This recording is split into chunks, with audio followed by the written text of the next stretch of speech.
You're listening to the Para House Entertainment Network.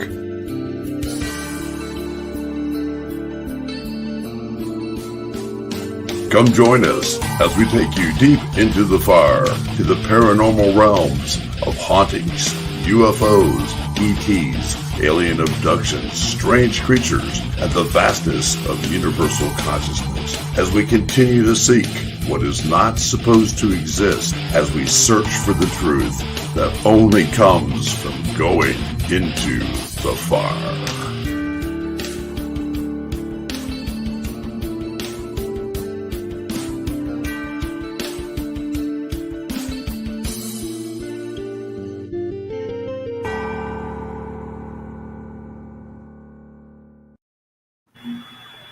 Good evening, everyone, and welcome to Into the Fire.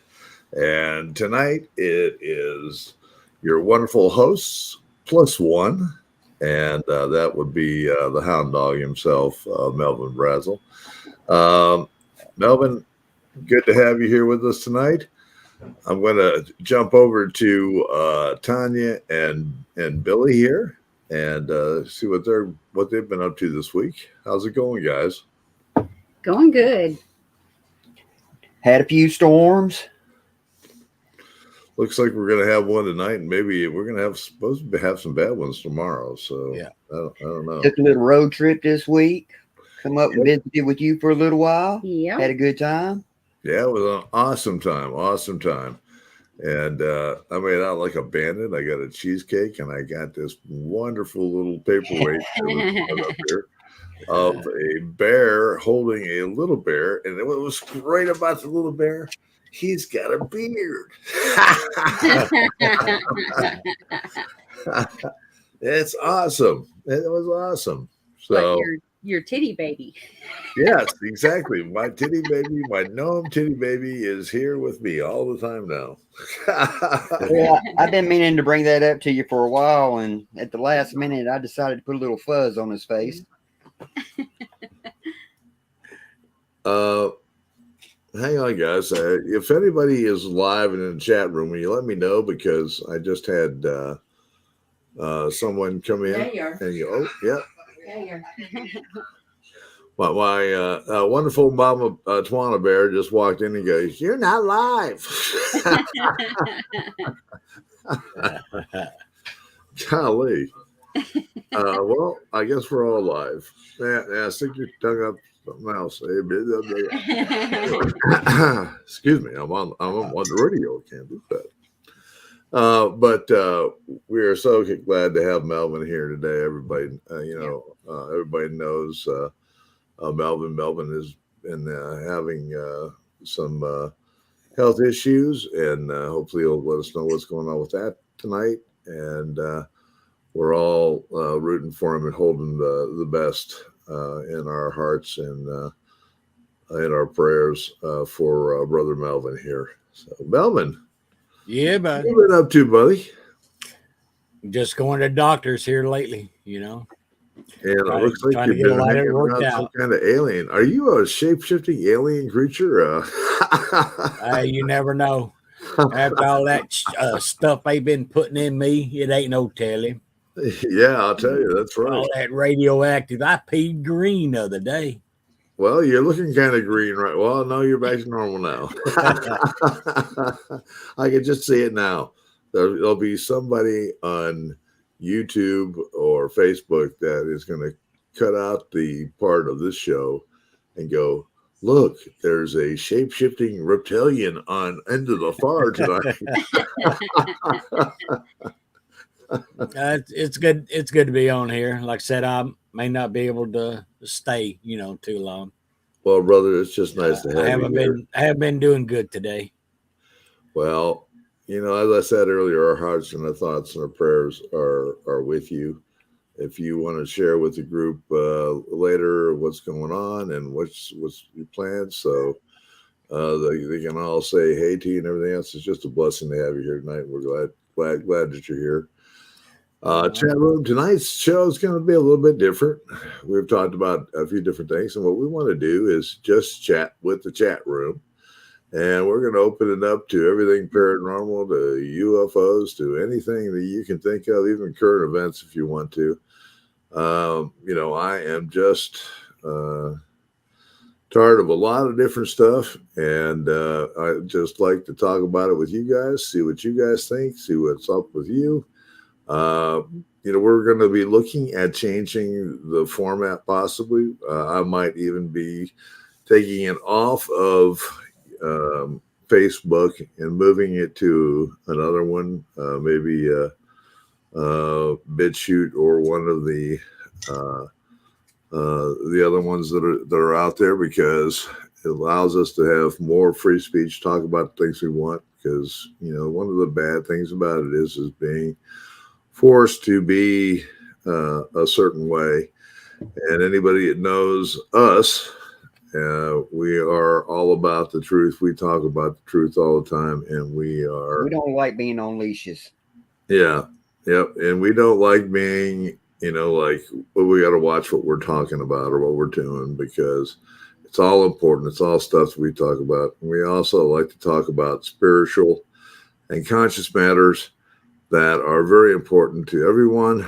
And it seems like they don't want us to do that either. So, we're going to be looking at other alternatives, and so hopefully we'll be able to make you happy tonight. I've got Billy and Tanya are going to monitor the chat room. Anybody who's got any questions out there so far today, right now, or anybody's saying hi or what?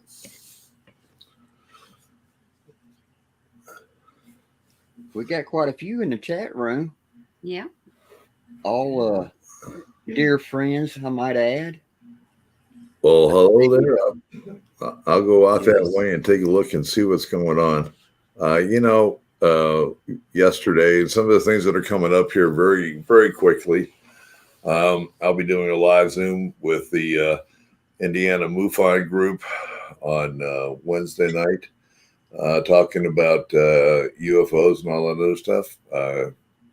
We also just came through Collective Consciousness, just had a fantastic event on Sunday.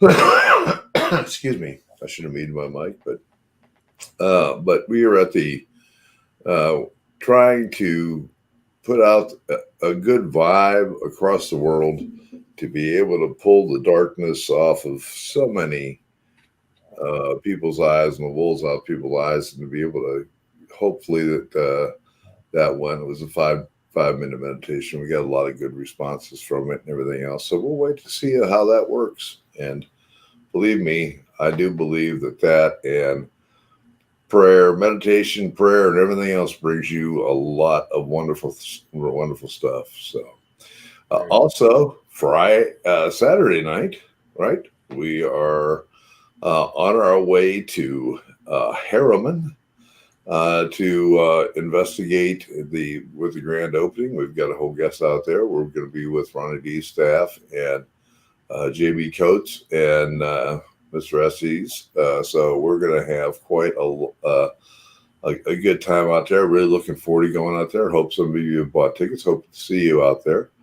And then the week after that, or the 25th, we will be up in Kentucky, in Walden, Kentucky, with the wonderful Debbie Mitchell-Warren, Ray Zemisky, Dave Spanks, and Serenity Jenny, and the Night Stalkers guys and gals. And we'll be up there hunting the Gaines Tavern, and also putting on a Paracon for the first part of the day. So we hope we can see you out there. News on that. Last thing I knew of the last week for the weekend here is that there was only 3 tickets available for that event, and it is almost totally sold out.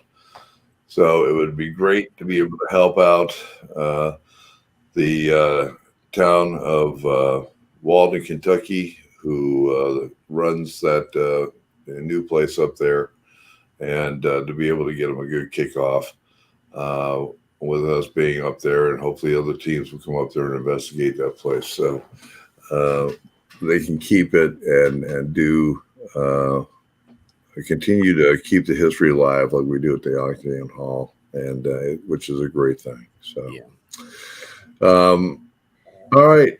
I'm looking at the chat room now. Hey, William, how are you? Hey, Nikki, nice to see you. Frankie Lynn, David Trusty, Jane, how are you doing? Tawana Bear, Bear. I'm gonna throw that poster up real quick. Oh, we want to throw the poster up? Good to go. Yeah. Throw it up. Gaines Tavern, like Bear said, he believes we're down to 3 tickets left. Guys, we've never been here. But Hardly anybody's been there. we have come across some amazing history on it, and we always, Bill, I didn't mean to interrupt you, but we always let the hound dog look for our stuff for us, because that's why we call him the hound dog. He come up with some stuff. Yeah. Hey, Melvin. Yes, sir. Would you like to say a little bit about some of the stuff that you found there in the wonderful Gaines? Yeah, it's gonna be an interesting place. There's a lot of tragedy took there, suicides, murders, and there was also a couple there that was it was made into a movie. It starred Oprah Winfrey and Danny Glover about the slave who killed her daughter, where she wouldn't be raised to get raped by white men like she was. Right. Yeah, there's so much history there. So many suicides, like I said, murders. Yeah, and it goes back into the early 1700s, the beginning of the 1800s, because it was a major way in the Cincinnati, the wagon train or a stagecoach area. Yeah, was traveling back and forth there, and a lot of people did stay there. It's kind of like the last stop before you got into Cincinnati and so forth. So, but yeah, the house is just littered with tragedy all over the place. So who knows what we're going to come across, but we're really excited about being there, and it's going to be an awesome time. And yes, it will. We're looking forward to seeing all of our friends up there that can make it up there. And just having a really good... Trusty, it is connected with Benton Farms. Yeah. Yep. And we might even go over to the Benton Farms. You never know. Yeah. I remember what happened the last time we were there. Yeah. I know David does. I know David does. Yeah, I know for sure. Well, we got a couple of questions. All right, fire them away. Let's see what we can do. Okay, so the first one's from Tara. She said, I'd love to know about the activities at the hall recently. She said, I've missed it so bad. You've missed some stuff, Tara. It's been pretty wild. I have to tell you, truly, Tara, you have missed. I mean, the hall has been probably as wide open as I've ever seen it. And Billy and Tanya and myself spent Sunday afternoon just sitting on the back porch, kind of visiting together for a little bit and getting our heads right. And it was still a wonderful time. We ran the ghost box out for a little bit, and it's just amazing how how they're communicating and the stuff that they're saying. We are still working with the frequencies and beaming frequencies out to see if it helps them. And we do believe that it is actually right, especially with the responses we're getting. They're responding to it. Yeah. Yeah, they are definitely responding. And even if you ask them, do you like this? And they'll go, yes. Mm-hmm. And, they about tore us up when we left there. We were all on the, we're standing in the foyer by the staircase. I had a spirit box. We were using an app, and they came through. And we were saying goodbye to them and everything else, and how nice it was to spend the afternoon with them and all that stuff. And do you remember what they said, guys, at the end? They were ready for us to go. Yeah. Yeah. Well, there was definitely one guy that was There ready was for one guy in there and disgruntled boys leave. Yeah. Yeah, yeah. One of the weirdest things about it is that out of nowhere they just come out and they go, "We love you," Yeah. Yep. And they and were saying all of our names. Yep. yeah, and it just I don't know how it was for you guys, but that just touched me in a spot that I was like going, And you can hear "Wow, that's children's pretty." voices coming through and pick me up, and it was just You know, and we were talking about the frequency thing. You know, we asked them, you know, did they like this? And then they were responding yes to it. You know, we would ask them, do you need us to turn it off? They would like leave it. No, you know. Yeah, Uh-huh. yeah. It was really crazy. But It was a really enjoyable day, though. Just we weren't really investigating. We were just kind of hanging out, and if they wanted to just speak, we let them. friends, doing the friends things at a wonderful place where we could just sit out and just enjoy on the back porch sitting. And if anybody has ever been up to the hall and hasn't done back porch sitting, you don't know what you're missing. Yeah. But Mhm. you know, the great part about your question, Tara, is that there has been so much other stuff going on that is being caught by people that are seeing things. Lights in the back of the house and in that backfield there are just outrageous right now. What's causing it?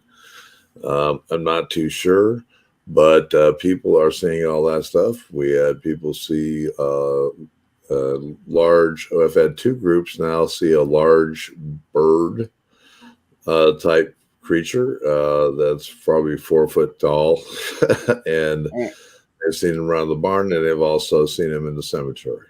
And I will throw this out there, Vicki Norris, you caught a phenomenal piece of evidence out in the barn. Oh yeah. Yeah, It was. And That we was believe great. we know who it is. yeah. You know, we both talked. We all talked about it that day and looked at it, and it's just a phenomenal piece.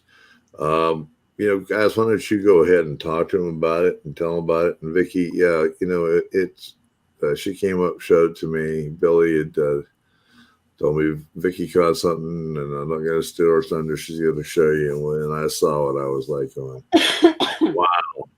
So what I'm going to try to do, Vicki, if you don't mind, I'm going to try to load it up here and show it on the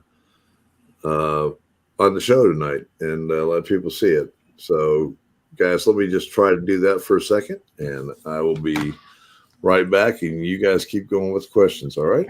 Okay. You know, most people when they go up, you know, they're focused on the hall of the house. You know, and we always tell everybody, guys, it's the entire property. And Tanya and I personally have had so many experiences out in the barn. Yeah. And recently, some other people have started having some experiences out there that have gone right along with some of the activity that we've experienced ourselves. Anything from the barn door opening and closing on command. We've always seen shadow figures out there. Yeah. But this piece of evidence that Bear's trying to pull up, it was a photo captured. And of course, you know, a lot of times in what we do, you don't see what's there until you're going through your photos and stuff like that. Yeah. But Vicki had started messaging us that, you know, pretty late at night. And she's like, I've got something I want to show you. And she was describing something to me. And when I got to looking, I was like, holy shit. We both sit straight up in bed and I was said- going, I messaged back. I said, Vicki, I don't think you realize what you captured here. And because she was seeing something that I wasn't, but something else jumped right out at us. uh-huh. And it was just a phenomenal piece of evidence. Hopefully, Bear will be able to pull it up here in just a second. Vicky, don't I be am looking for it like crazy, and I'm were having a just problem laid with back We were watching thrilled. TV. We were thrilled for you, Vicki. That was definitely a gift from the hall, because if they didn't want you to get that, you wouldn't have that. gotten it. Is a gift that I've got to tell you. I mean, that was a very special gift that you got there. For some reason or other, it's not even letting me grab it. Of course, that's the way it is when you're live and you're like going, But I Mhm. thought about it earlier. I'd already done it, but I'm going to go somewhere else and see if I can pull it up here. So, She definitely she caught a full bodied apparition, and Bear pointed out something, and I don't know, for those of you that have been to the hall, you know there's a picture above the fire mantle in the dining room. It's of Andrew Caldwell and Harriet. And for those of you who don't know, Harriet had an artificial limb. And back in the day, the way they made those, the thumbs always stood straight up. It made it easier, to maneuver things. And in this photo, Bear's the one that caught it. I didn't even notice it at first, but you see that thumb sticking straight up. It's definitely a woman in a long dress, and Looks like she's floating up off the ground a bit. it actually looks like Harriet, who was Andrew's second wife. right. Yes, Nikki, the hall does give gifts. All the time. And, Yeah. it's wonderful. And it was funny, even Nikki told me that she'd grab some feathers out there and everything else. And the hall is if you are liked at the hall, it's amazing what they will leave for you. We found a feather out there. Of course, Bear said, "Oh, that's a buzzard feather." Well, it's mine. Hey, it was a pretty feather. I'm still working on this, guys, so just give me another minute while we continue on as I try to add I this. saw another question in there. They were wanting to know, Tanya, I think it was Ada Cox that asked, how did you get into the paranormal? Well, Ada, I've been around it my entire life. So it wasn't something out of the usual for me. It was something that, my family always talked about. It stayed quiet just between us. I couldn't go out and just talk to anybody about it. But I've been around it all my life. And because it was just such a natural thing, I never thought about recording or anything like that. It was just things that happen. And then we would just discuss it, my family and I, and kind of figure things out. Because it's really, for me, it's like playing a game of charades. So. And then she met me. And then I met him, and I never watched ghost shows or anything like that. I just took what I had and just tried to figure out what they were telling me. I believe one of our first trips together was a weekend getaway in a haunted location. Mm-hmm. And it all kind of related with a wedding at Ottingham Hall. Yeah. We put our names and a little bit of history there at the hall. So Yes, you did. we feel a connection there, and Mm-hmm. And I have to tell you, folks, if you've never worked with Billy and Tanya, we are blessed. Melvin and I know it, and we're probably some of the craziest people you want to go on a road trip with. Billy is.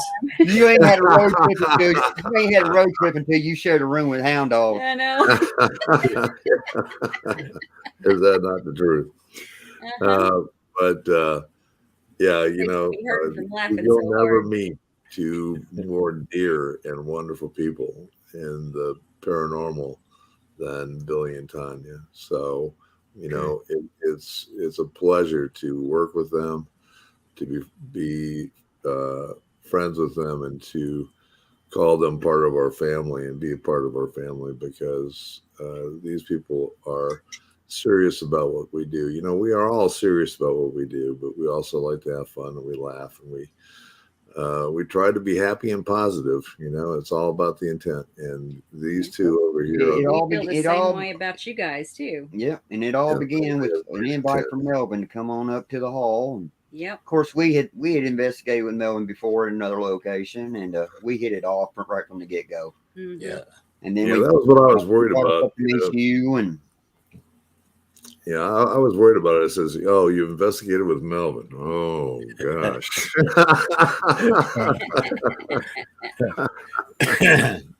That was back in the day of us carrying all this equipment around with us and the hip holsters and the backpacks and now Yeah. we just like to lay that stuff down and let it do its thing while we do ours. Yeah, Yeah. see, I'd never messed with equipment, and I was like, I'm not used to all this because I don't do what I normally do because I'm focused on equipment. That was hard for me. Yeah. And then we started like just going down to just a few things instead of everything all at once. Right. And that helps Right. out a lot. That's the best way. Travel light. Yeah. Yeah. Travel light and just sit in a place and let them come to us because Yeah. people always go, we hunt That's what it's goats. all And about. one thing that I do not do, and Billy and Tanya and Melvin, we do not chase after anything. All we No. do is be part of it and react to what we see and be able to do that. We don't jump up, and if we hear a noise upstairs, we're not going upstairs. We're going to get them to come. Hey, you're up there. Come on down. Come on We want- down. Right. Come on down. Yeah. Sit with us and talk with us. And We've learned you don't have to chase the things around. I mean, because if they want to interact with you, they're going to come to you. Yeah. They'll Mhm. come to you.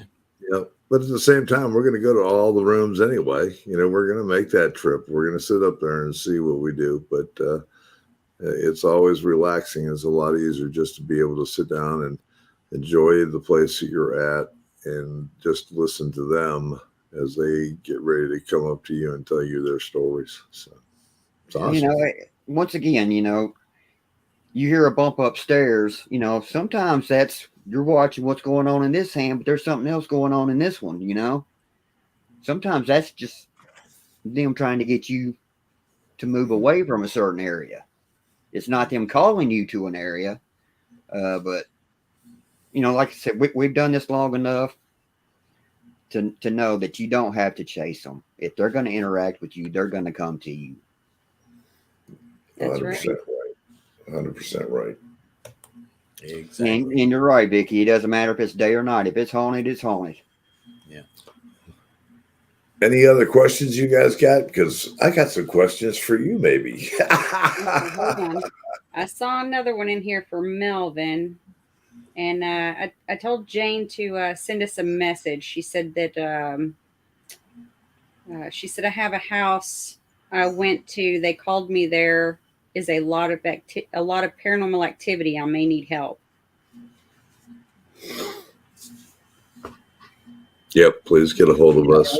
We hear that a lot, and Yeah. a lot of times it depends on the type of activity they're having. I mean, if it's a residual type thing, there's not really a whole lot you can do that's going to fix it. It's going to happen regardless, And, Right. I mean, I understand some people just anything that goes bump in the night is going to scare them, but Yeah. And Frankie Lynn says, I wonder if they sit around and talk about you guys after y'all leave. oh LOL. yes, I'm sure, I'm sure they do. they What talk we're about it doing. while they're there too. Yeah. And then they visit. We know it. I guarantee you, they definitely do. And when you are doing this, it's something different no matter where we go. And we're not bringing our own spirits with us. There may be one or two around it, but when we get to a place and you walk in, and they immediately know, hi Tanya, hi Billy. And it's hard to get used to being able to be that. Down the telegraph from in Spookville, they already know you, and as we know by a lot of times, and Melvin and I've done this, sometimes they affect us when we're trying to go places. Billy and Tanya have been part of that. Mhm. And you get there and they know, here comes those two. Yeah. Well, Yeah, but something sometimes when you're- else that sets in my mind too. When you and I was up in the sick room one day, you got an EVP that said, "Has Melvin got his clothes on?" Uh-huh. Or was it that? Or say, is he naked again? Uh-huh. See, they know. They You visited. never believe how many times Melvin is naked in an investigation. Melvin, they probably followed you home to see what all the hoopla was about. That's right. Well, I'm sure I showed him. Mhm. A lot of hoopla there. I'm telling you guys, Yeah. You know, we always have a good time. I mean, when it's business time, we take care of business. You know, we're very serious. Yeah. But we have our moments. You know, if you don't enjoy what you're doing, you probably Get shouldn't out. be doing it. Mm-hmm. Yeah. Get out of it. yeah. Kara has put up a thing down here about the guy who was across the downstairs in the basement. When you first walk down the stairs, there's a picture of a gentleman there. His last name is Mullins, and then his cousin is across the wall from him, and that is Champ Ferguson, great gorilla and everything else. And Champ has talked to many people there. He does make himself known. Yes. he Quite does. amazing. And I think there's a lot of people that feel for Champ because of the things, war is terrible. And even though he was a Confederate and a guerrilla, and, it's wartime, so you're doing everything else. But when your family is paraded naked and hung in the town square of Franklin, Kentucky, I think that, and he has a little right to go, I'm going to kill every one of you. And I think most of the people here would probably feel the same way. And unfortunately, that happened to a lot of other different soldiers. Champ just took it to that ninth degree, And the last person that he killed was his cousin, that is across the hallway from him. So, but a lot of interesting stories at the hall. History is full with it. There's so many things there. Hi, Nikki. Do you remember our conversation on the 28th? I still believe the gift the hall gave me that night. Yes, I do. And, there are so many times that people, every time people are at the hall or at any location, spirits do give you gifts, and they give you things, and it touches you. It touches you in your heart. It touches you in several different ways because, the good people, the good souls, and the people that are coming there for the right reasons, not ego backed, not going crazy, just sitting down and wanting to do paranormal and being able to find out a story of a spirit or what's going on there at that home. They respect you just like you respect them when you walk in the door. And the more you're there, one of the big things with that is doing the research. Right. Know what you're talking about a little bit, and about the questions that you're asking. Don't just start assuming things and throwing. You wouldn't go to somebody's house on Sunday afternoon to go and stir the pot, so to say. You'd go to visit and socialize, and yeah, yep. Get naked, kick off shoes, cut some parts, have a good time. Yeah, that's exactly it. It's funny. Even when we were sitting on the back porch, we figured Sunday afternoon they're going to be having a big meal and all that stuff, because it's the way it was back then, and it was even that way when I was growing up, even though that was a long, long time ago. But we asked, "What are you having for supper?" And you guys remember what the answer was? chicken. Another interesting thing that happened out there that day, farmer from across the street was, burning some brush. Yeah. They've been doing some clearing around the hall and everything, cleaning it up, and he was burning some of the brush. And we asked the question, "Are you paying attention to the fire out here?" And we were getting yes by multiple spirits. Mm-hmm. Yes. Yeah. And in fact, I'm not too sure that there might not have been some graves out there where that burning was going on, because several of them said it's hot. Mm-hmm. I'm hot. It's hot. You know, and just leaves you questions in your mind, you know. And we Well, heard it that. was pretty warm earlier that day, but it drastically cooled off. Oh yeah, it did. It did. It was a beautiful afternoon out there. Mm-hmm. Yeah, but there's graves all over that property. I Yes, mean, there were. you know. Yeah, we I all know mean, that. But I mean, yeah.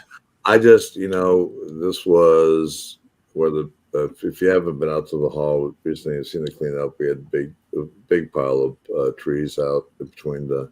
I believe he actually had three piles burning, 2 over on the side and 1 toward back in the backfield. Right, Oh, okay. exactly. Yeah, and but somewhere in between the slave cemetery and where the old houses were and everything else, there might have been another one. We don't know for sure. We haven't had ground penetrating radar out there. We didn't go that far out with it. There was an area that we did do, but yeah. And Frankie Lynn just asked, so his first wife and second wife, do they get along? What would you guys say to that? You know, I'm going to be honest, and I feel a little bit guilty about it, but I have my own reasons for it. I've always felt more connected with Miss Lizzie than I have Harriet. Yeah. I do say hello to Harriet and everything, but I usually don't ask too many questions of her. And I think you'll find me the same way. I will tell you, and that's always the story that goes around. And I do not think that I'm not too sure if they knew each other or not. You know, the one thing that people don't realize is I that. think she was gone before. Mm-hmm. Well, Harriet she came dies around. in like 1850 at 30. Yeah. And I think they get married in 50. They get married in 1854 in Russellville on Christmas Day. And it was after her mother died because Lizzie Akers Caldwell was his first cousin. Mm-hmm. And his mother, of course, that makes her his mother's niece, you know. His mother's brother was the father of her, and it's just an amazing story. Unfortunately, when it gets to the end of the day, and Andrew dies in 1866, and then Harriet is still there at the house for another 52 years until 1918. And then when she sells the house to Dr. Williams and moves to Bowling Green, 2 years later, she passes. And then that's where we always tell the story about the will. You know, in her will, first thing it says is you must go to Octagon Hall Museum, dig up Andrew Jackson Caldwell, and bring him to the wonderful spot where she's being buried at in Bowling Green. And the reasons for that was because he didn't want her laying with his first wife. And that, to me, I ought to tell you, I don't think they liked each other. And even part of the history, I'll give you one more second. I'll let you. Okay, no, you're good. Part of the history is that it's scattered because even though there was children and everything else, Harriet didn't keep that stuff. It's all about Harriet's family with her. With him and the things that happened in there. The Bible, there were some things written in the Caldwell Bible that were retained, but it was all strictly, basically, Harriet was doing her own thing. She didn't talk about the other kids very much at all. Mm-hmm. You know, and if him and his first wife were cousins, right? Right, exactly. First cousins. Right. But then when he remarries, Mm-hmm. you know, that's got to be hard for the family. You know what I'm saying? Because they're talking about her, you know, the one that passed away. So that's got to be hard for the new wife because they're all family, all close. So that makes it a little harder too. The only one that was still living, though, would have been at a certain time Lizzie, there'd have been Lizzie, Fanny, and the small boy, Yeah. but they don't live very long after Yeah. Harriet comes on the stage. Think about that. Yeah. That's a Yeah, little coincidental, huh? right, exactly. So didn't worry about it too long. I'd love to hear your favorite story from working with Night Stalkers. Oh, good Lord. I would not know where to begin on that. We have a good time everywhere we go. There's a lot of laughing. Sometimes Mama Bear gets me in trouble on the way there. Yeah. Father Casey's always handing out points. Oh yeah. Poor Casey. He's always, there's one, mister, there's two. Yeah. I've asked for 5 right off the bat. Let's go for broke, pile them up. Yeah. I don't know. Well, one of, we've had so many great times together, and when we were up in Attica, and Attica is kind of like Melvin's old hometown, and met some great people, everything else, but man, I gotta tell you, No. You ain't going to embarrass me. We had a pretty wild weekend up there, didn't we? Yeah, we did. we did an event up there. Spakes was up there. We had a big event, and we were we worked really hard. It was a 2-day event, and then we had to go film a documentary somewhere else. And we leave out of there, and we're like going, okay, good. And we get on this road, leaving Attica, and we had to go across the Wabash, and we've all made that trip a few times, Yeah. And all of a sudden, this hazy fog comes over the bridge, and I look at Melvin and I go, Melvin, this bridge is longer than it normally is. And he looks over and he goes, yep. And I says, was this bridge a 4-lane? Because this is a 4-lane bridge now. Nope. We was on our way to Hammond, Indiana. Randy, we'd been on the road, what, 20 minutes? Yeah. And we should have already made our turn and everything else. Where's the heck's the turn? And the next thing I know, here we are on a 4-lane highway, almost to Hammond, Indiana, going the wrong direction. Yep. And then we had to do a U-turn in the middle of the thing. The hood pops up on the truck. And we're, of course, going to the Willow Sweep at the same time. I don't think the Willow Sweep wanted us to be there. No, they still don't. All of our things at Willow Sweep. And meet Dave there. We even had dinner, and Melvin has chili, of course. So, but Yes. I might have been guilty too. Hey, Yeah. both of you. the And weirdest chili and beans. I had to work, thank God, or else I'd have been, all Yeah. jacked up from chili farts. Yeah, well, the weirdest yeah. thing about it is we get out of there. We go back to the place we were at, the B&B, where we had our weekend investigations, and all of a sudden something hits us where It hit us before we got there. we started laughing in the truck, and we just laughed and laughed and laughed and laughed. Got to the place, walked in. We all stayed in the same room, and nobody could stop laughing. And They had to think we'd been drinking or something. yeah, And we hadn't. yeah. Oh, But I when, was hurting. I was Like When hurting. Melvin wants to go to sleep and you're still laughing, it's really good, Or if I happen to be around Melvin and my pants fall down, he just loves that really good too.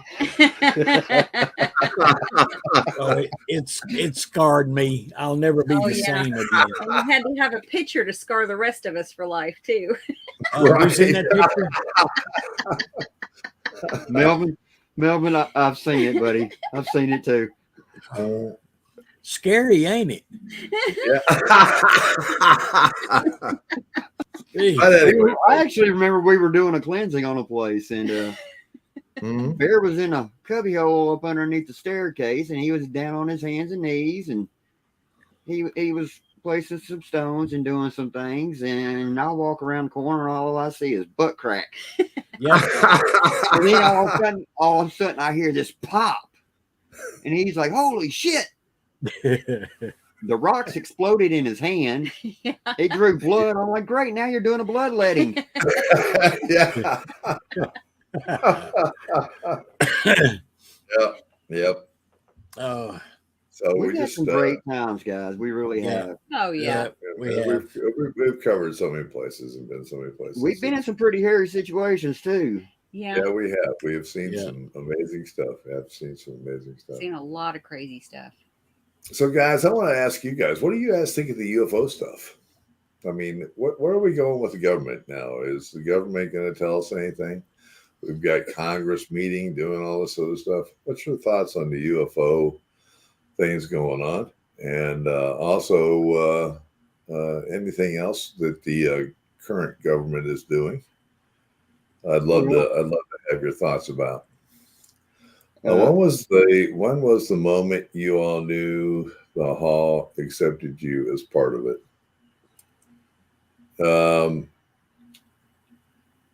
I think some people come to the Hall and they'll never accept them.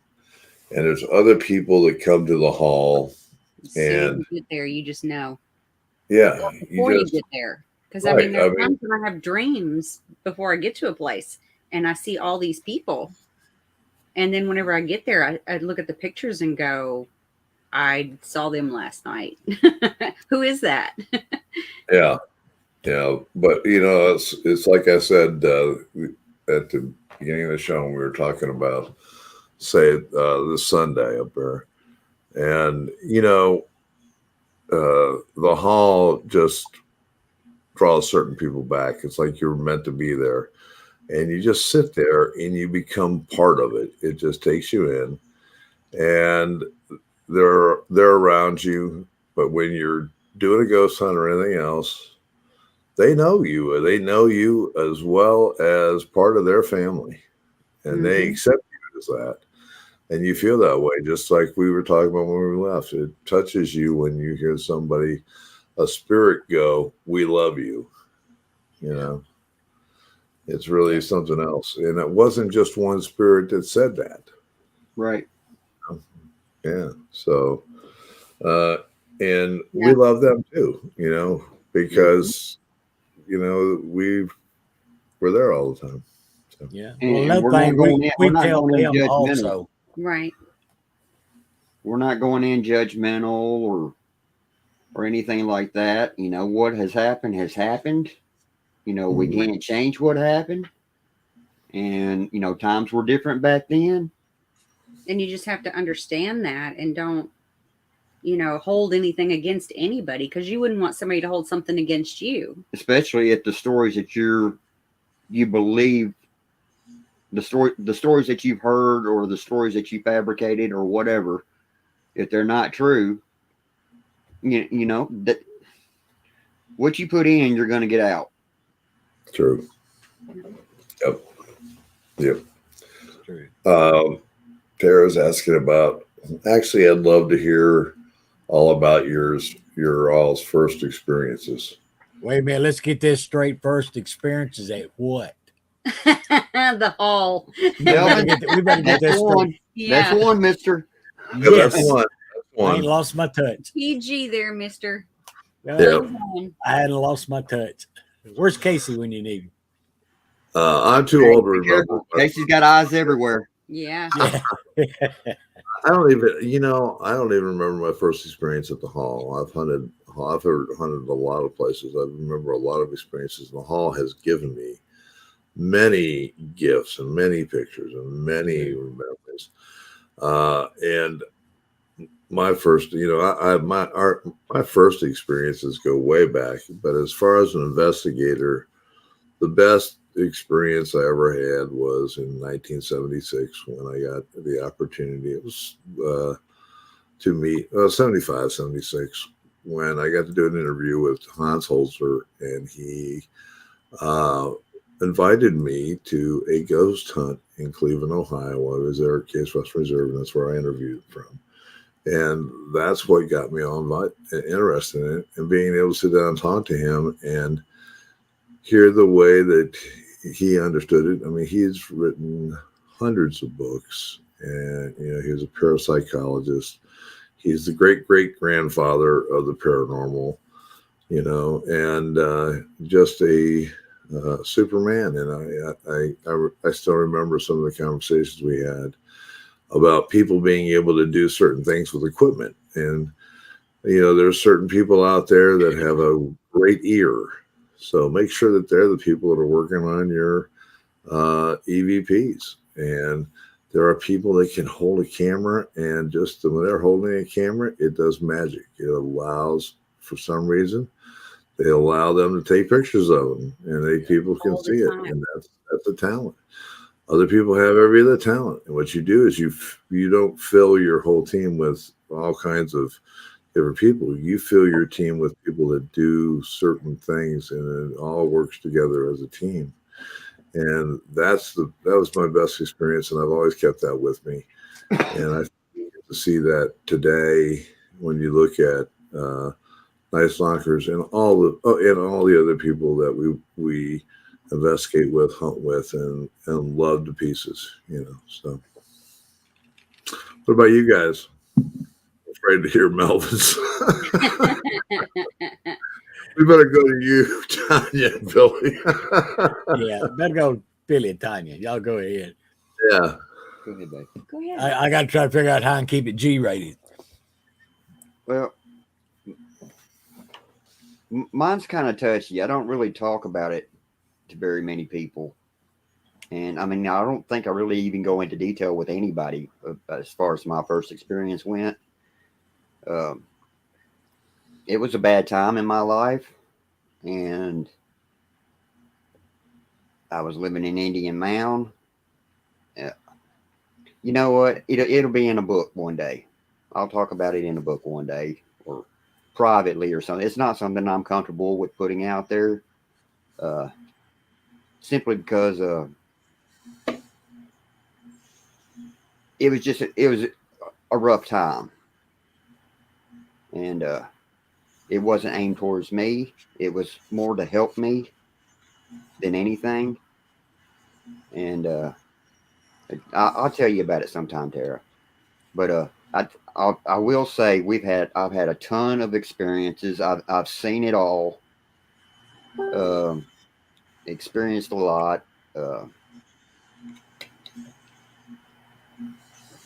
One of the highlights, though, was when these two guys here asked us to kind of work with them, and we worked with these two for about a year before they officially named us part of the team. And I think that was the best way to go about it. You don't just throw a bunch of friends together, because issues do start to happen. Yeah.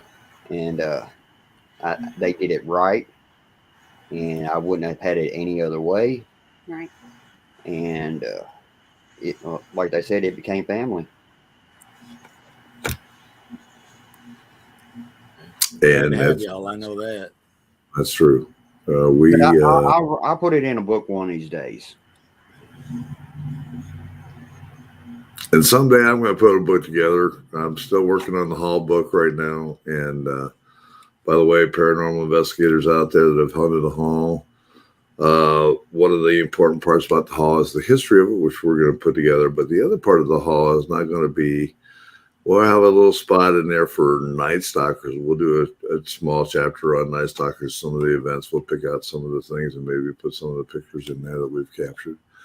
But I think it's very important that we collaborate with others to have all their experiences in Ottawa Hall. So look for me contacting you here shortly to say, I want you to write a chapter in the book and tell what happened, what your experiences were at Ottawa Hall. And, we'd just love we'd love to have all your experiences documented and told. because it affects everybody differently.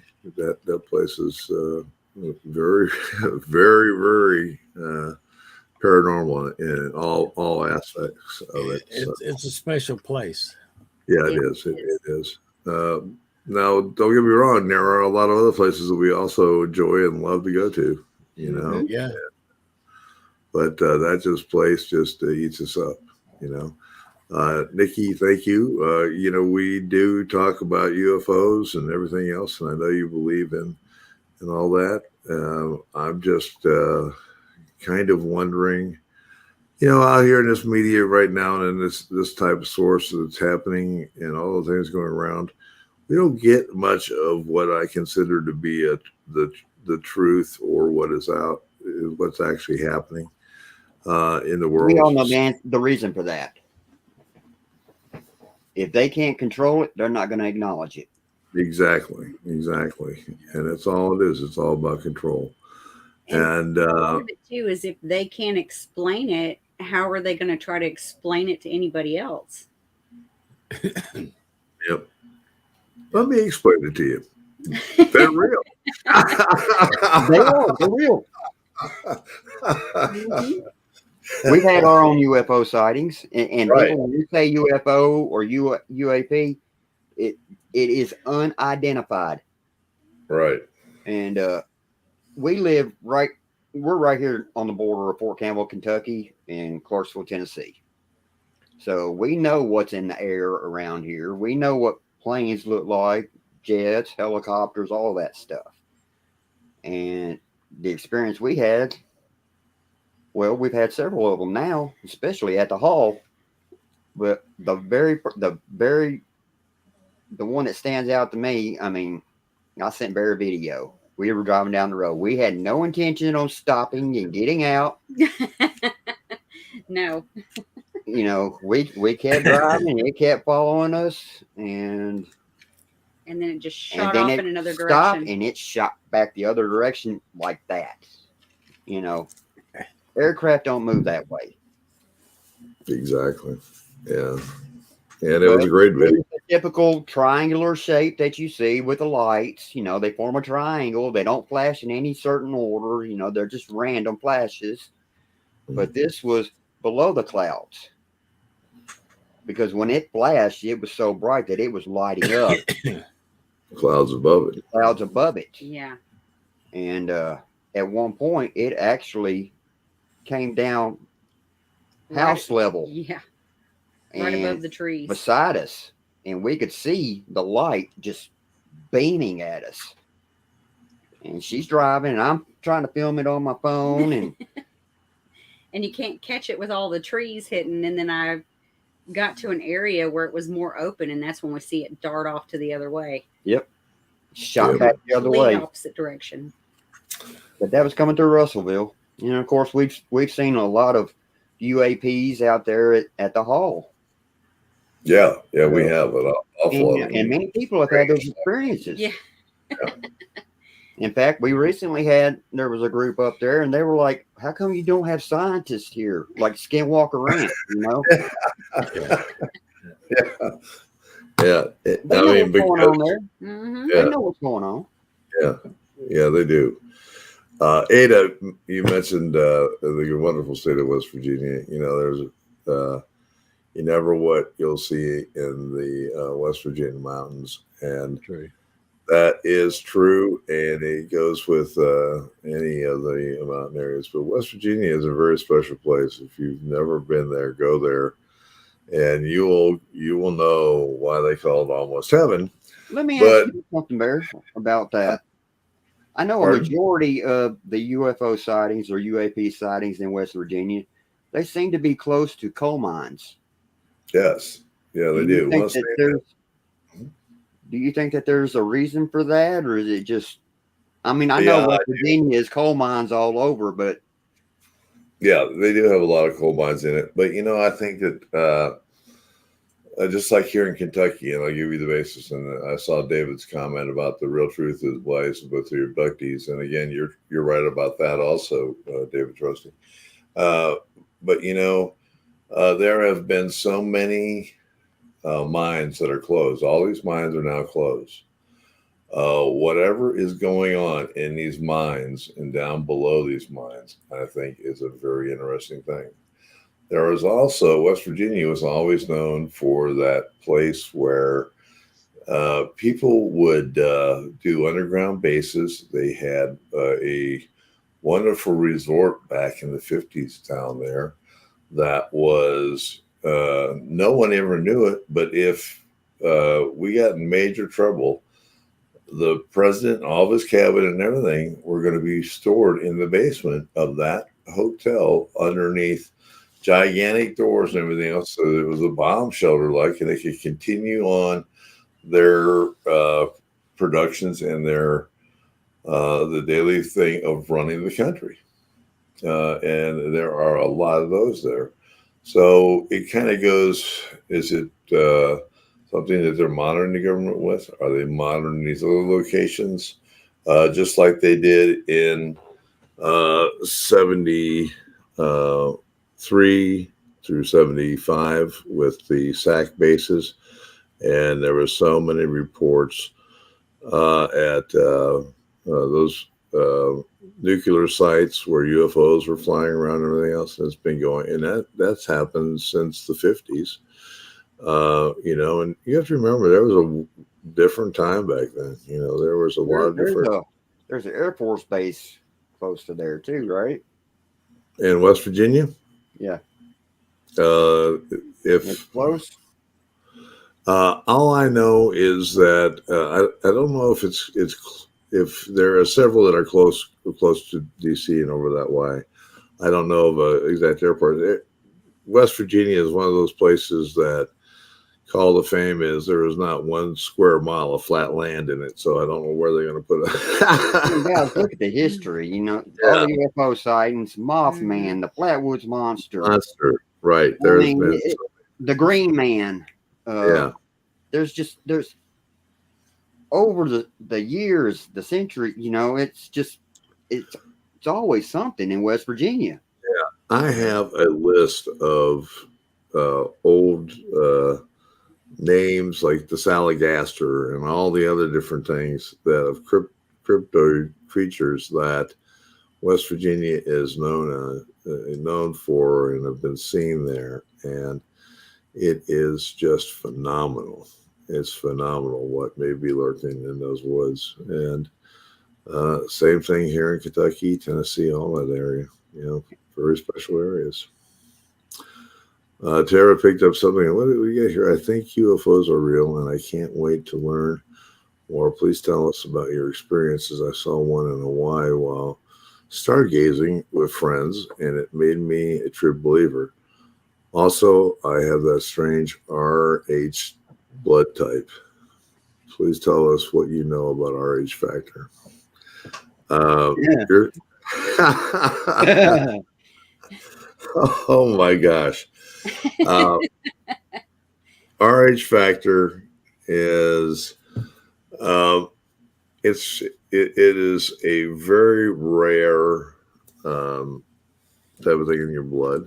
It's a lot of people have a negative blood or AB negative or anything like that, have the RH factor. We had a lady on when we were doing a radio show back a few years ago, we had a lady that wrote a book on the RH factor. I've got it here somewhere. I'll gladly share it with you.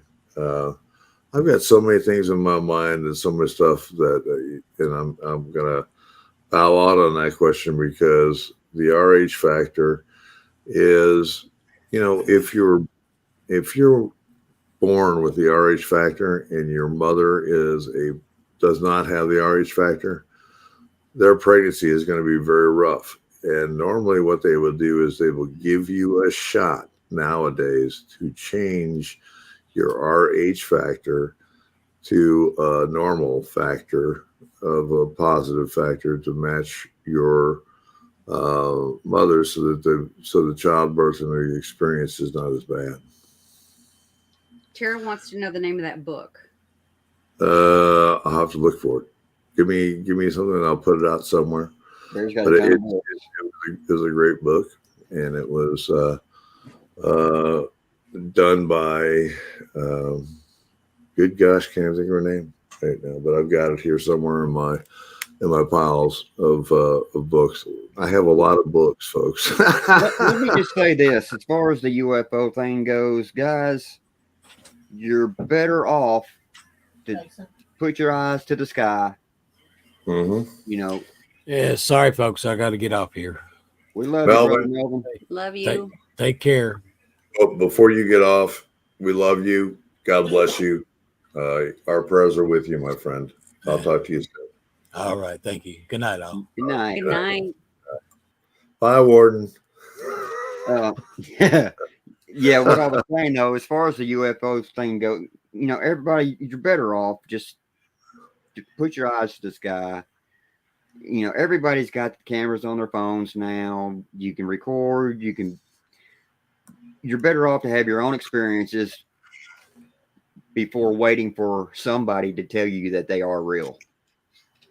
Mm-hmm.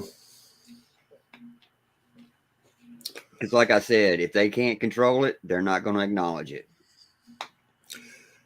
Yeah, And if it's it all goes against everything that you've ever been taught, you know, just think about it. You know, do you want to create total chaos? Right. But then, you look at the history that we grew up with in school. And then if you have a child in school now and see the history that they're taught, there are major differences. Why is that? Well, because a lot of people have these things now.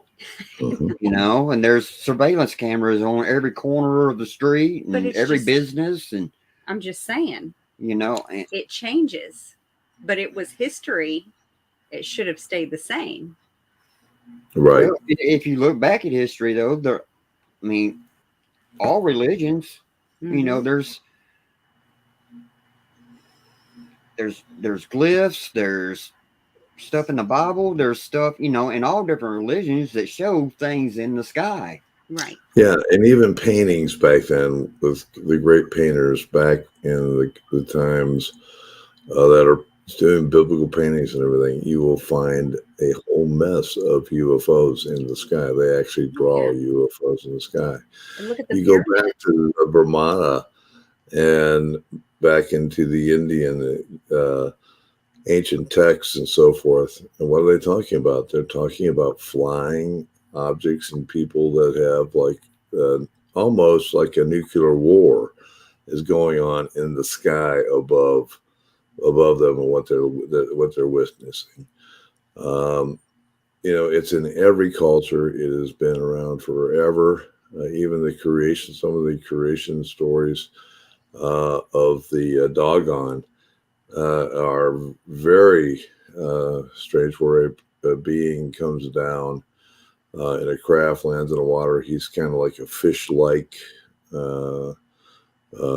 scaly person who helps them and gives them all kinds of information on it. And it's always interesting as I look throughout the country and you look through the world. You ever notice how all of the pyramids and all the things all look the same no matter where they are? And these people they just did not have the chance to get over there and see each other. They didn't come over there and go, hey, look, they're building it this way. Let's build it that way too. You know, and the funny thing is that there's pyramids all over the world. And yes, they're finding in school, all they talk about is Egypt, you know, the Middle East and all those areas. Right, exactly. You know, and you know, astronauts. There's been multiple astronauts that have reported seeing angelic beings out in space. You know, and they talk about how it's such a calming effect on them. Multiple astronauts have reported seeing these things. Mm-hmm. Vicki, I saw your notice up there about what you were talking about, wondering if aliens are divided like the world. And there are several different races of aliens. The last time that was talked about there was 58 of them that were categorized different species. Now, there have been more since then. And not all of them get along. And just like here and so forth, there are councils that meet and try to keep things together. We have heard about the Council of Five, Council of Nine, all different kinds of different alien councils that are out there. We also know that there is a good phase and a bad phase where some of them are doing horrendous things and are working with our government to do horrendous things, and it's a power. It's all about power, and we know that that's been going on forever, and there has been a heavy cover up with that for a long, long time. And, even our space program and NASA and all that stuff was involved in it. Because if you go back to the Challengers and you look at the payload that was going up there, I think you'd be pretty surprised what was in that. Mm-hmm. And how it was used. And if the people who have seen Patrick here on our show beforehand, Greg, it's my fault that he hasn't been back because we've got to do it all pre-recorded and put it on. And I'll be truthful with you, we've been busy. And sometimes other stuff gets in the way. And we just haven't been able to do that. But we're always in contact with him, and we'd like to have him back to talk more about it. So. What's Frankie asking here? The triangles, the stereotypical saucer shaped, the orange spheres. What is your theory as to why there's different sightings, different species, different planets, dimensions? I always think that the average, or the best flying thing out there is the saucer type disc. It makes sense of it being in the older days. Now, maybe as through things moving forward, it changes a lot. I have different theories on the oranges and the triangles. And, as you're going, the velocity as you are and the things that are happening inside a spacecraft, you can imagine the G-force you would take in an airplane. Imagine what they would have to be able to do to displace that. And so that saucer shape and that magnetic energy that would be put out in front of it would basically stabilize that craft to be able to do that. But then as technology changes, you have flying wings, which the government also had. But the triangle shape is very weird, and it has been seen quite a lot. The orb shapes, and let me back up a little bit. My true belief is that if you are seeing a triangle out there, a lot of times people talk about the TR-3B. It's been around forever. It's changed so much. No one's ever seen it yet. It's like the stealth bomber when it came out. No one knew what it was going to be. But I truly believe that is a re-engineered craft that the government uses, because most of the time here in Kentucky, they fly on a certain path and they go north and south and they go at an angle and they come out of, they come across I-64 and they go down towards the mountain area or through these coal mine areas down there. There's, I believe, special radio towers that they actually follow that are out there. Kind of like a road map to stay on. But every time you see them, we have people that will contact one another, and they're in two different areas, and they'll say, okay, one's coming my way, it's coming your way next. And it does come their way, but they're on this path that leads up across Kentucky and goes across the river there in Cincinnati. And what's just north of that? Right past an Air Force base. Mm-hmm. Well, I will say, Bear, the triangular shape that we saw, Hmm. it had to be the size of probably close to 2 football fields. Right, exactly, I and mean, that's it what was they. just huge. Yeah, And I did a case not too long. Well, it was something that low. big, if it was man-made, Mhm. number one, I don't know of anything man-made that size that is in the sky. True. Let alone something that big would have to make this massive amount of noise. All depending on what they're using for propulsion. If they're using magnetics or anything like that, no, you wouldn't have to. If you could, just like the bullet trains and everything else, they ride above the rails, and that energy lifts them up, and it gives you scat-free movement, and you can fly. That's why the bullet trains fly so fast. And most of them are not as noisy as anything that you'll ever hear.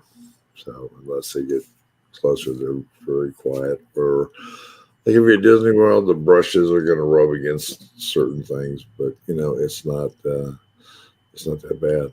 But what's amazing is that the size of these crafts, and they have been reported up to 500 feet wide. But if you're going to have a massive people on it and going that way, that's why I kind of go, isn't it weird that they would bring a large craft like that when they have all these little ones around that they could use to maneuver quite quickly and not be seen? Why would they be wanting to carry these big things around? And most of the time that when I see them or I've done reports on the highways, a super highway, where they have 4 or 6 lanes and a medium on both sides. It is amazing that the wingspan in the triangle is outside of all those lanes and all that stuff. And it's also amazing that they will cause rolling blackouts, and even the computers and trucks and cars, trucks, and everything will actually, as it flies by them, it will actually black it out and then start it back up again. And then they'll be able to go. And I've had a lot of reports like that. The orange orbs, very spiritual. People that have had those have very spiritual experiences and are like that very much. Most of the time when the orange orbs are seen, there's other craft around them, white ones, that seem to want to drive them off. Why? Don't know.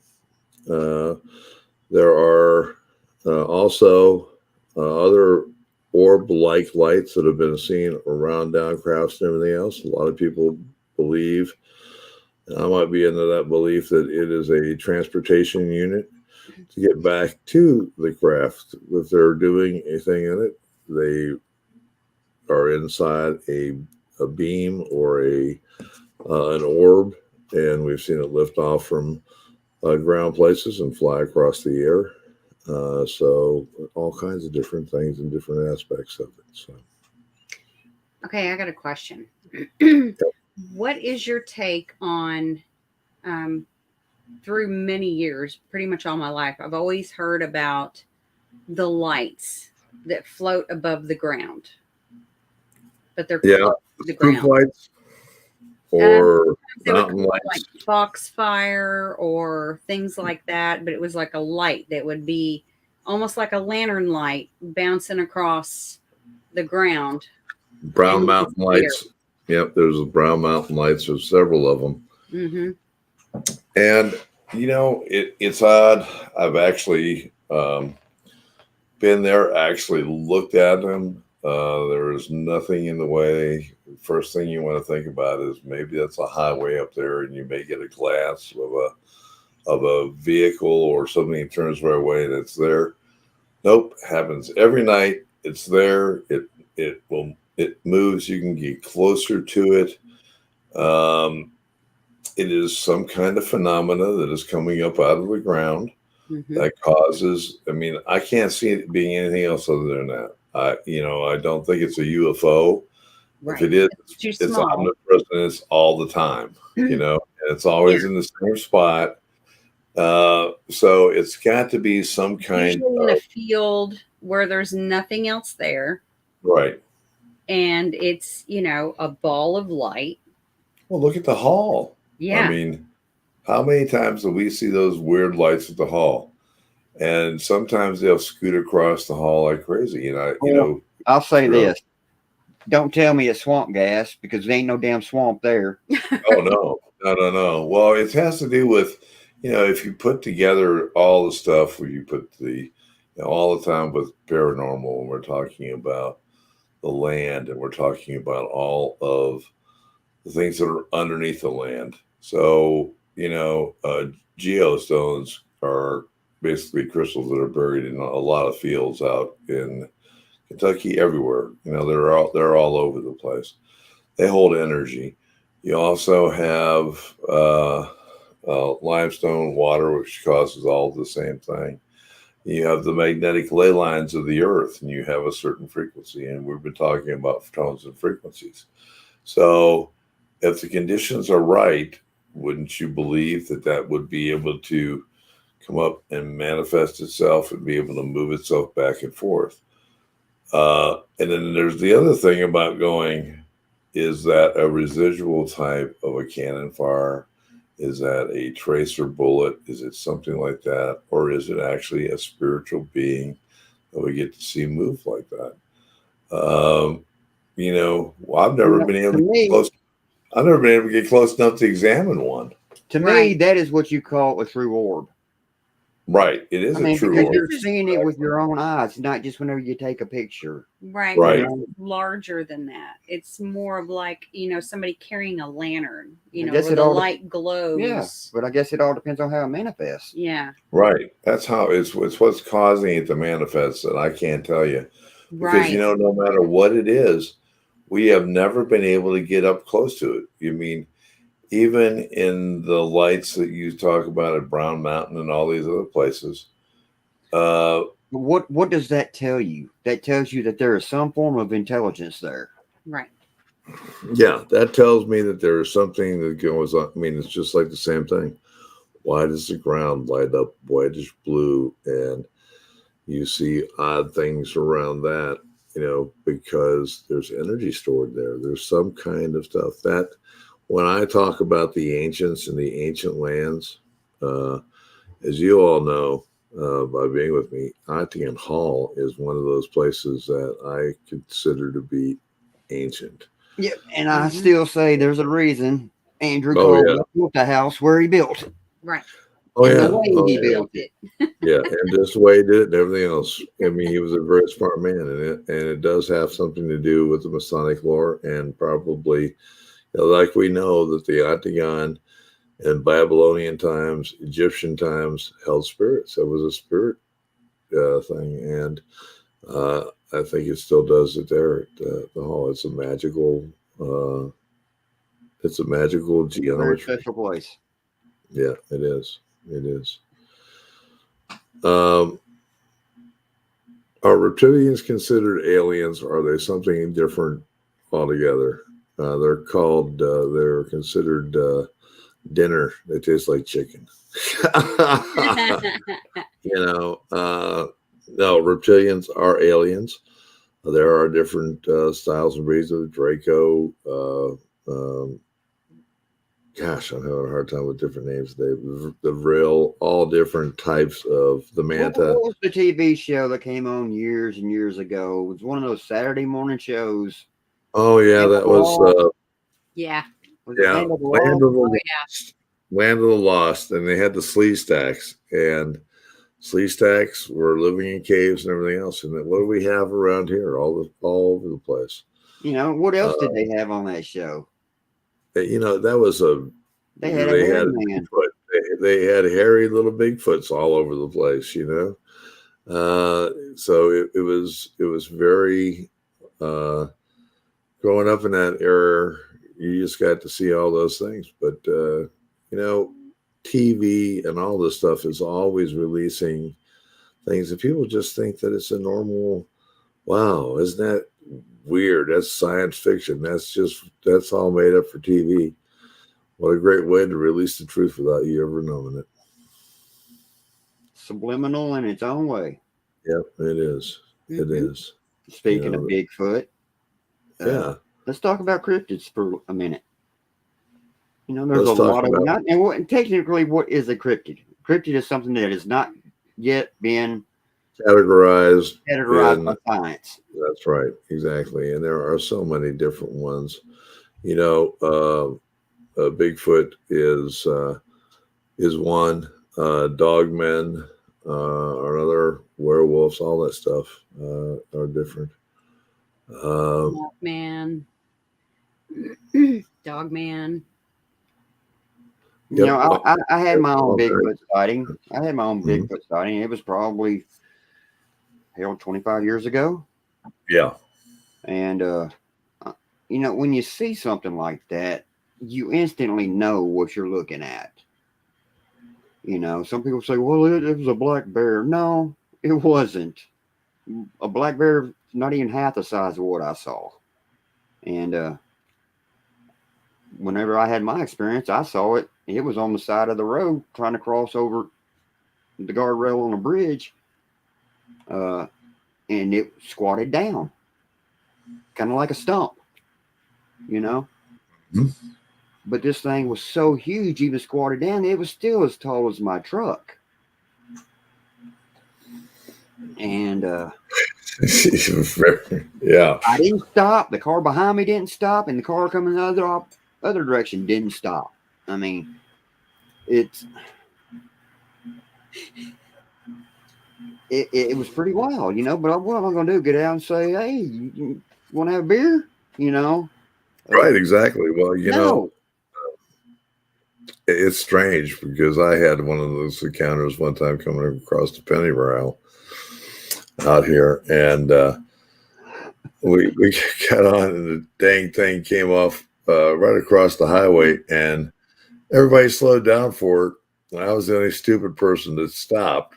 And I thought, well, I got to go. I got out of the truck and walked back, and he just went over this hillside right off to the top of it. And I started walking over that hillside, and I got the weirdest feeling through me that said, if you want to live another day or another second, you better turn around and get in your vehicle.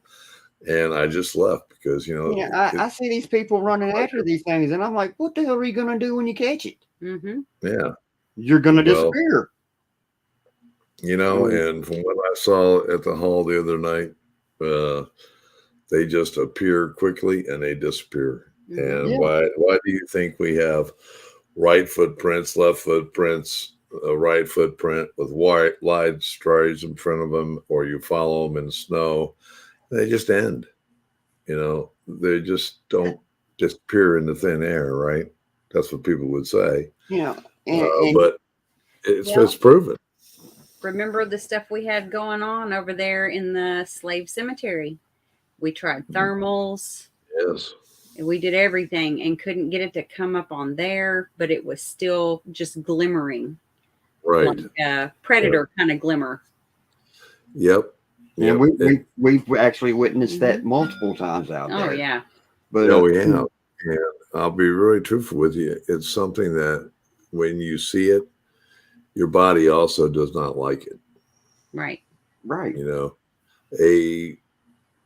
Look, folks, always listen to your body because that's what's going to save you. Don't chase after something because it's cool to do it or you think it's the way to do. Just let your body tell you. Sit there and observe it. Yeah, I mean, if you're lucky enough to capture that glimpse Yeah. of something that's not supposed to exist, Right. There you go. Yep. Leave it at that. Mhm. And Yeah. there are species that are discovered all the time. Even to this day, people are still discovering, undocumented Poisonous frogs from creatures. Borneo, whatever they can find, they're still finding all these different things. There's fish in the ocean. The deeper you go, there's people that they've never seen. There are so many different things out there that we don't know what it is, you know. Right, like the mermaid ones that they've showed on there, and they don't look like the Right. mermaid you've grown up in the tales, but it's Yeah, not exactly. quite a fish. But then, we always think about what has happened in society that has gone awry because of people testing out on other people, or other animals. What have they created? What did they do? Lyme disease. Was it created and put into a tick and caused? Many people believe that, and I do too because of Killer the bees. facility. Killer bees. Yeah, so Plum Island is up there right next to it, and man, they did some weird stuff in Plum Island. And the Montu, animals are doing a weird migration thing. I mean, we never had Right. armadillos here. We have armadillos now. Yes, I mean, to me, that's just very strange. right, and you're right. And is our Well, I think some of that can be with, we, humankind, is, basically the virus of the planet. right, true. We've grown so much, we've expanded so much, and things are being pushed out. But where are they going to? As they get pushed out, they're coming to the open spaces where there is look, warmer climates, Kentucky, Tennessee, West Virginia. These things can survive there. They can also hide there. There are many caverns, many caves all throughout this area. And what slips in those, we don't know. And look, folks, you got to remember something. Mammoth Cave is a massive. It's one of the wonders of the world. And it is miles and miles long, and we haven't even discovered 30% of it yet. Imagine just that small amount. And what else? And the things that they have found in there, many things that you probably have never heard of. But, small redhead men, large redhead men. Look at the history of all of this type of stuff around here. Look at the stuff that's been buried in Simpson and Warren County in this area and all over the globe that they've hid in Pennsylvania, everything else. Stories of giant people, large men that are excavated and have been categorized by schools, colleges, well-named, Smithsonian, everything else. And they're not available to look at. Just a few years ago, there was a skull found. I believe they named him the Dragon Man. Yes, right. And it fits the dimensions of being a giant. Mm-hmm. Yeah, exactly. Most of the ones when that, I mean, the bones that have been discovered, they kind of just disappear, don't they? Right. And they always disappear. You can't find them. And they don't talk about them anymore. Right. The other odd thing about it is that when you are talking about those creatures, imagine that the head was big enough to put our head in their mouth, and they had 2 rows of teeth. And they date back far, far many, thousands and thousands of years. But what's unusual is they also had jewelry on them that was not even thought about being made at the time period that they did those things to. Mm-hmm. So where There's a lot of strange, unexplained things in the world. Oh yeah. Yes, there is. There is tons of it, and the world is a very wonder. The wonders will never cease. But just get a chance to get out and just watch it and look at it. That's what's amazing. Get your boots on the ground. Do your own research. Don't wait for somebody else to tell you. Right, exactly. Follow your path. Get out there and everything else. I saw someone mention black-eyed children earlier. We've had some experience with those. You don't. I mean, there are a lot of different things out here that are that we've all run into or have seen, and it all comes by experience. It all comes by being at the right place in the right time, and it's caused by being able to be out there. If you don't look up in the sky, if you don't go in the woods, if you don't do these things, if you don't take the time to enjoy all these life things and just keep on running crazy, you're never going to get the chance to see the things that others have seen and have witnessed, because they're out there, folks. They are definitely out there. Yep. One of the things we want to talk about about where we want to put the show, we love doing this. I just don't. I don't know about you guys. I love to talk to the chat room. I like them to ask us questions, but I would also like them to let's find some stuff that we can talk about. Yeah, throw some topics in. What you guys want to see, what you guys like, because we do this show for not our benefit. We do it for putting out information, doing the things. We want to talk about the things that you want to know about. And we want to be able to talk about all that stuff, and so anything you guys want to talk about next week, just let us know. Yep. Or 2 weeks away, tell me what you want to talk. Tell me what you want to talk about. Tell us what you want to see or guests that you'd like to have on this show, and we'll go out and we'll gladly climb that tree and ask him. So, folks, it is such a blessing to be here with you tonight, and we are so glad that you're all here with us. Thank you for tuning in. It's been a long night, and thank you for listening to our stories. And get out there again. For those of you that we would love to see you this weekend at Old Harriman Hospital. If you're interested in going, go to their Facebook page. Yep. Get your tickets. It's Ronnie's grand opening for the place. Richard Estep will be there. JB Coates will be there. Ones. I believe last I knew, Jason Hale and Jeremy were going to be there. I did. Yep. And also the 25th. There's 3 tickets remaining.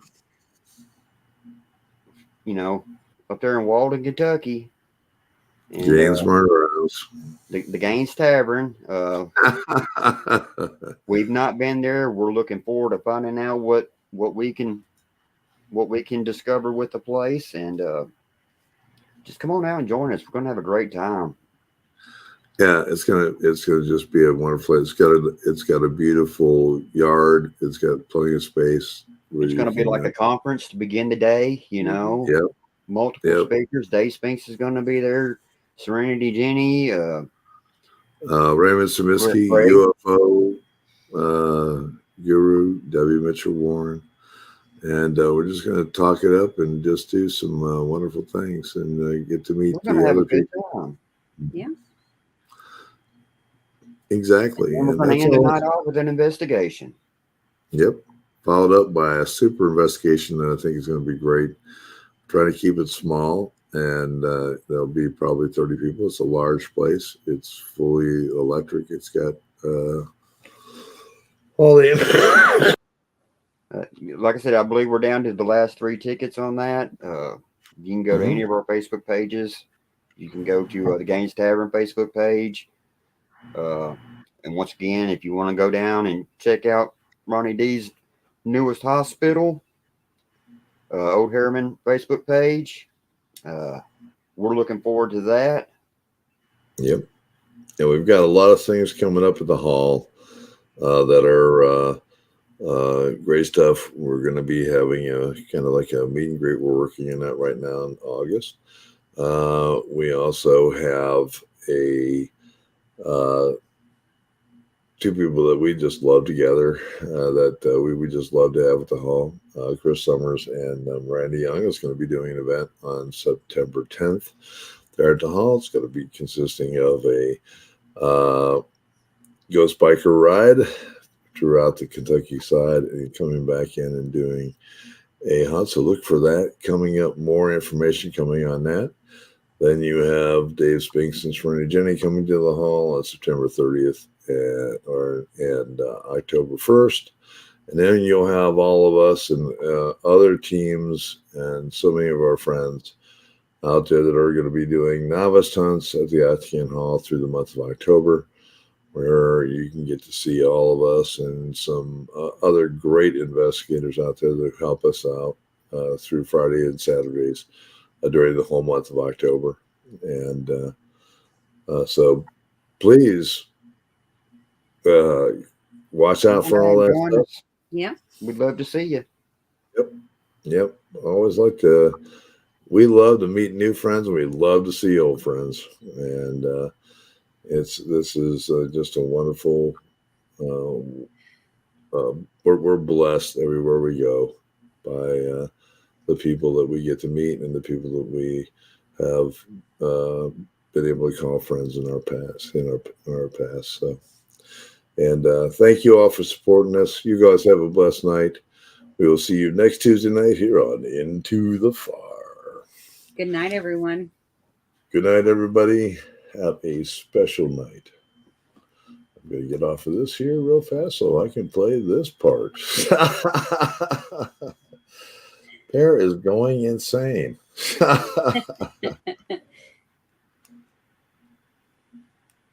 Hold on.